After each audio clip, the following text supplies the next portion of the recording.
Here are the terms for this overview of the Gettysburg campaign, May to June 1863, which will take us up until the eve of the battle itself.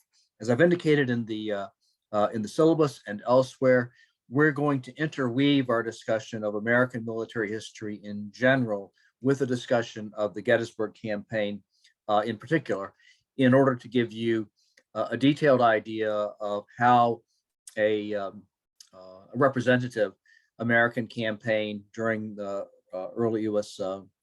history operated. So here are the terms. And then by the end of this presentation, you should understand first the background to the Gettysburg campaign, May, June 1863, the organization of Civil War armies, and be sure to understand this clearly. Otherwise, it will make for confusion when you get into the Gettysburg campaign itself. And then specifically, the organization of the Army of the Potomac, the Union Army, and the Army of Northern Virginia, the Confederate Army. And then finally, the strategic decisions that led to the Gettysburg campaign. And then finally, the key movements of the campaign up until the eve of the battle. Now here's a diagram showing the organization of a typical Civil War army. And all Civil War armies were organized in this kind of fashion, but the basic fighting units were regiments and brigades, those down toward the bottom. At full strength, each regiment had 1,000 men. However, disease quickly carried off hundreds of men after enlistment, often before they were engaged even in their first battle.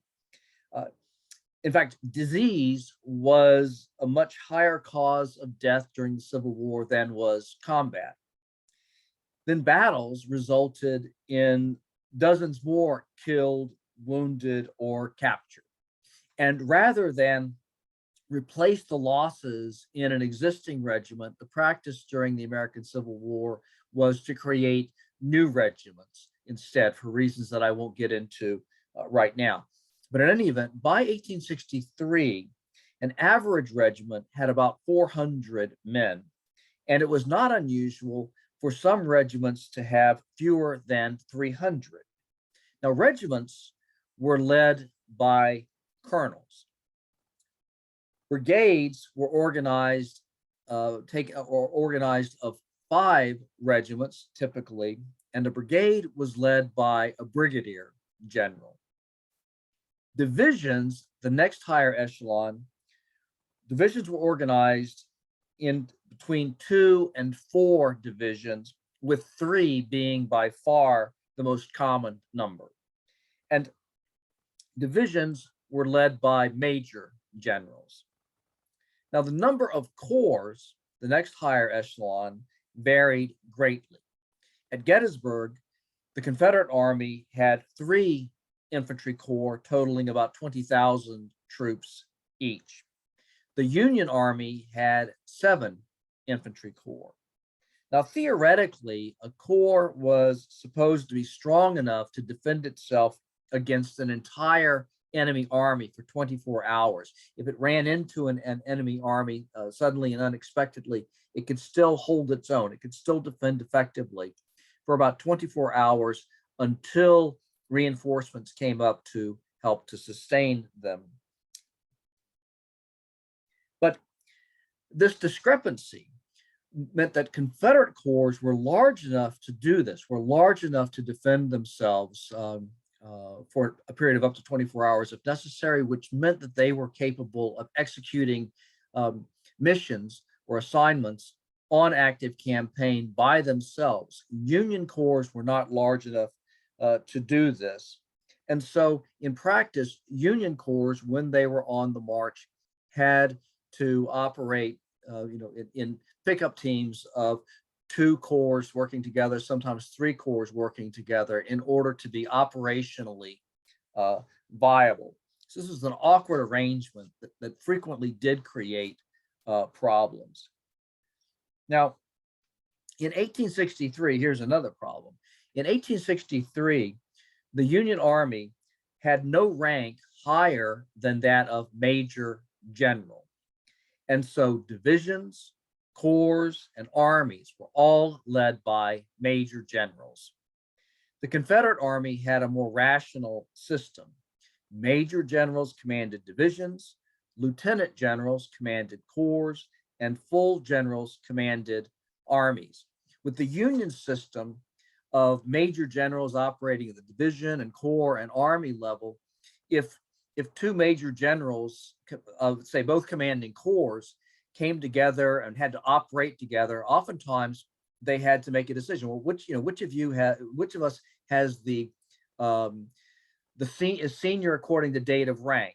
My date of rank comes from May of 1861. Your date of rank comes from June of 1861. So I'm senior to you, so I get to be in charge.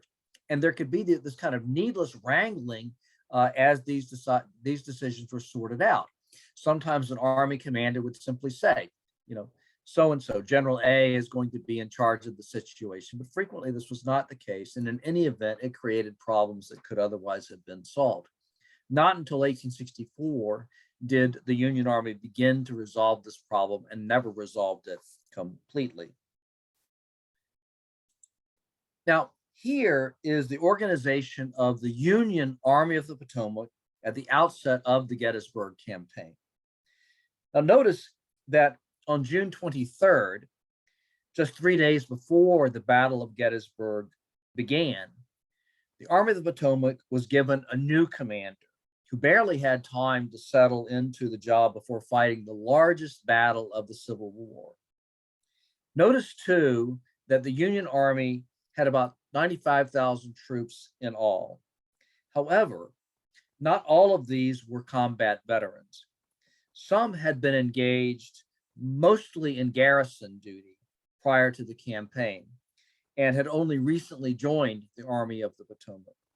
Others had been enlisted for only 3 months and had just joined the Army and had little time to even get used to Army life, much less to conducting active operations.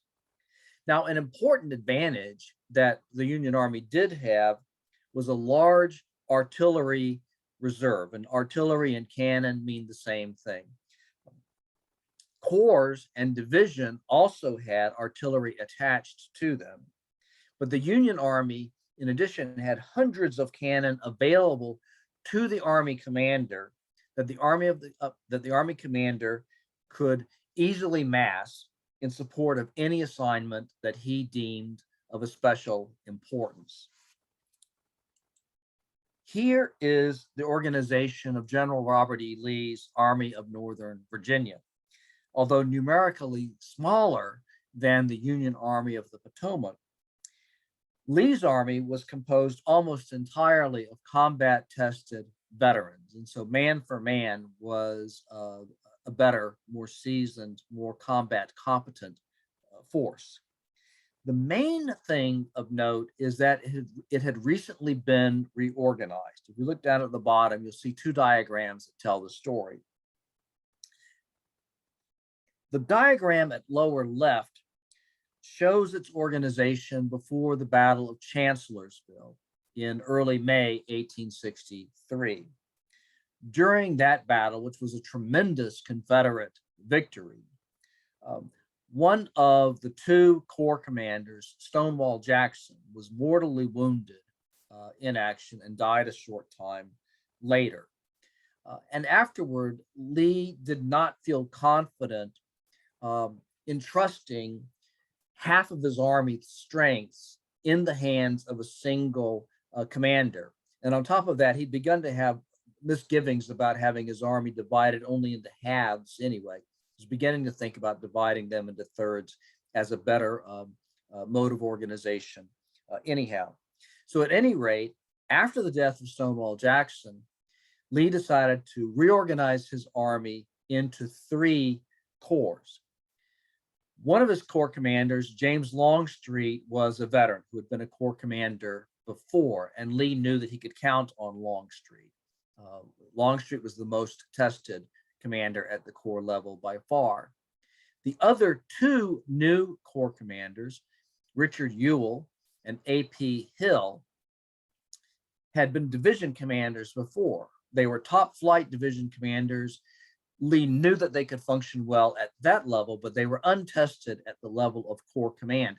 And so when Lee embarked on the Gettysburg campaign, he only had, 2/3 of the troops under his command were under the control of Corps commanders in whom he could not yet vest full, complete confidence. Here is the strategic situation as it existed in May and the beginning of June 1863. And I'd like for you to take a look here at the map. Going from east to west, you see, first of all, the Virginia theater, essentially the region between Richmond, Virginia, and Washington, D.C.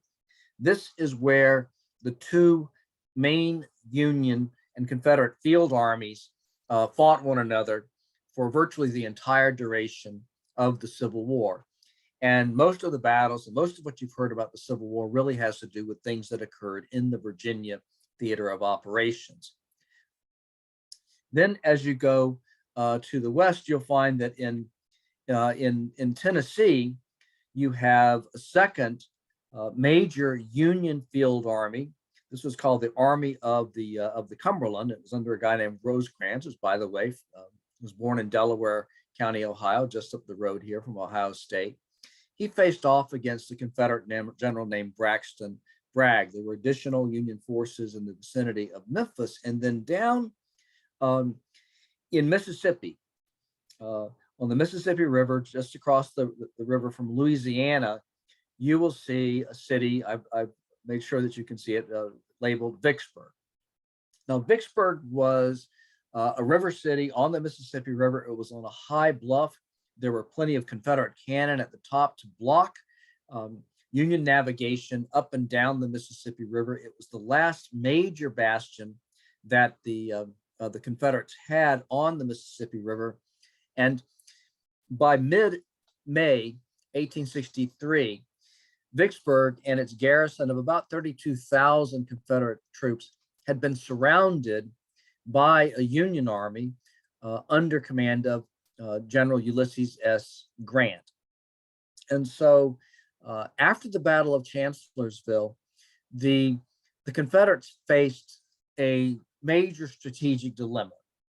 Lee had won this battle at Chancellorsville, had defeated the Union Army in a brilliant counterattack that is a classic of its kind, is still widely studied, and by some estimates, it's considered to be Lee's greatest victory. But now the question became, how do you use Lee's army now that it has won this victory and has achieved what's called the initiative? That is to say, the operational freedom to decide what it is going to do next. President Jefferson Davis summoned his key cabinet officials and a number of top Confederate generals to Richmond in May 1863 to discuss what to do next. And of course, General Lee was prominent among those who were present. A number of Davis's advisors thought that the thing to do would be to detach a substantial number of Lee's soldiers and send them by rail toward the Vicksburg region, where they could join Confederate troops that were already there, and then between them could break Grant's siege of Vicksburg and save Vicksburg from capture by Northern forces, thereby keeping the Mississippi River barred to Union traffic, and also could prevent the capture of as many as 32,000 Confederate soldiers who were now besieged inside of Vicksburg. So that was one option, and it was a pretty good option. But General Lee very strongly opposed that option for two reasons. First, he did not believe that that a force detached from his army could arrive in the vicinity of Vicksburg quickly enough to to accomplish the mission, to relieve Vicksburg, to move Grant's army out of the way, and to save those 32,000 Confederate troops from being captured. Instead, what Lee wanted to do was to invade the North, to invade Pennsylvania. Why? Well, he believed that this would serve three major purposes. First, it would remove most Union soldiers from Virginia soil, which would give Virginia farmers time to grow and to harvest their badly needed crops, needed not just for the civilian population, but needed to keep Lee's own army well supplied while it continued to conduct the war. And then at the same time, moving into Pennsylvania would allow Lee's army to supply itself from the crops and livestock of Pennsylvania farmers. This was a type of logistical operation known as foraging, or more colloquially, living off the countryside or living off the land.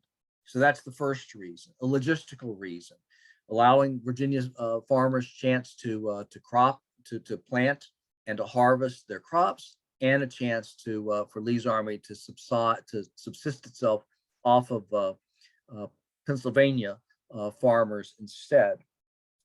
The second thing is that an invasion of Pennsylvania would influence important northern political races in 1863, particularly the gubernatorial contests in Pennsylvania and in Ohio.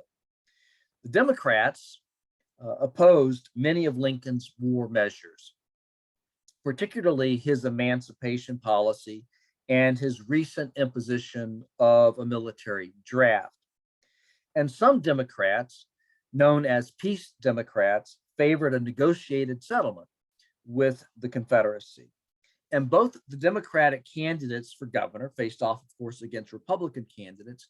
Both of the Democratic candidates for governor in Ohio and in Pennsylvania were both peace Democrats. They both favored a negotiated settlement with the Confederacy on the basis, hopefully, of reunion, but in any event, they did not want to continue the war. So a Confederate incursion into the North, Lee believed, would sway Northern public opinion toward the view that 2 years of bloody conflict had demonstrated that victory wasn't possible, and that a negotiated settlement was best. Third, Lee had always hoped to destroy the Army of the Potomac in battle, and an invasion of the North offered him another chance to do so. Ultimately, President Davis sided with Lee, and in early June, Lee began shifting his troops from the Chancellorsville area toward the Potomac River. Still under the leadership of Union Major General Joseph Hooker, whom Lee had defeated at Chancellorsville, the Army of the Potomac withdrew toward the Potomac River, carefully keeping itself between Lee and the all-important U.S. capital city of Washington, whose loss, had it been captured by the Confederacy, would have been tantamount to losing the war, would have been a complete political disaster. Now, Hooker and the Lincoln administration had a number of disagreements, and so on June 28th, Lincoln abruptly fired Hooker and replaced him with one of Hooker's corps commanders, Major General George G. Meade. And so Meade finds himself suddenly, unexpectedly placed in command of the entire army just days before a major battle is about to be fought. This creates tremendous disadvantages for Meade. he has no time to sort of put his imprint on the army. He has no time to make changes among his personnel. He even inherits Hooker's staff and has to work with Hooker's own staff during the campaign. And in fact, Hooker didn't like Meade, and many of Hooker's staff officers didn't particularly like Meade either. And so, this created problems. So Lincoln handed Meade this tremendous responsibility under conditions that were not really all that great. Here is the situation on June 28, 1863. This is the date that Meade takes command of the Union Army. Now, Lee's army has crossed into Pennsylvania. If you look at the red ovals, those indicate units from Lee's army. And as you can see, it is widely dispersed. And that's in order to make it easier to live off the countryside and also to destroy key railroad bridges around Harrisburg. The easternmost Confederate units up in Pennsylvania were about to carry out that particular mission to destroy those railroad bridges. Meade's army is north of the Potomac River, has crossed into Maryland, and is moving rapidly toward Pennsylvania. Now, Lee expected his cavalry commander, Major General Jeb Stuart, to keep him posted on Union movements. But Stuart had embarked on a raid that inadvertently allowed the Union Army to be between him and Lee, and therefore he could not report what he knew. He knew that the Union Army was north of the Potomac River. He knew that it was advancing rapidly into Pennsylvania. He desperately wanted Lee to do this, but anytime he moved toward the west to try to rejoin Lee's army, he found that the rapidly advancing Union Army was in between him and Lee. And not until midnight on July 2nd, the second day of the battle, would Stuart's cavalry finally be able to rejoin Lee's army. And in the meantime, Lee trusted Stuart to give him up-to-date information. And so until he heard from other information that the Union Army was north of the Potomac River, he assumed, because Stuart hadn't told him otherwise, that it wasn't. And so it was safe then for Lee to disperse his army the way that he had. Now, on June 28th, Lee's headquarters was at Chambersburg. And if you look up in Pennsylvania toward the west, you will see two large ovals kind of in proximity to each other. One represents Lee's First Corps, and the other one represents Lee's Third Corps, both of them in the vicinity of Chambersburg, Pennsylvania. That's where Lee is. Only on this date, June 28th, did Lee learn from a spy that the Union Army was north of the Potomac in force, and that Meade was now in command. And so finally, recognizing that his army must unite quickly, Lee orders his scattered infantry corps to concentrate at or near Gettysburg, where a number of highways in the region converge. And this brings us up to the eve of the Battle of Gettysburg.